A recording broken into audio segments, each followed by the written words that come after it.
سورة البلد۔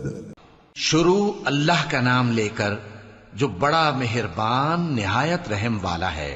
میں اس شہر یعنی مکے کی قسم کھاتا ہوں اور تم اے نبی صلی اللہ علیہ وآلہ وسلم اسی شہر میں تو رہتے ہو، اور سب کے باپ یعنی آدم اور اس کی اولاد کی قسم کہ ہم نے انسان کو محنت و مشقت میں رہنے والا بنایا ہے۔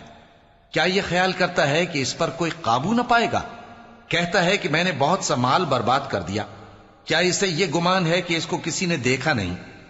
بھلا ہم نے اس کو 2 آنکھیں نہیں دیں اور زبان اور 2 ہونٹ نہیں دیے؟ یہ چیزیں بھی دیں اور اس کو خیر و شر کے دونوں رستے بھی دکھا دیے، مگر یہ گھاٹی پر سے ہو کر نہ گزرا۔ اور تم کیا سمجھے کہ گھاٹی کیا ہے؟ کسی کی گردن کا چھڑانا یا بھوک کے دن میں کھانا کھلانا، کسی رشتہ دار یتیم کو یا مٹی میں پڑے کسی نادار کو۔ پھر ان لوگوں میں بھی شامل ہوا جو ایمان لائے اور جو صبر کی نصیحت اور ایک دوسرے کو مہربانی کی تلقین کرتے رہے۔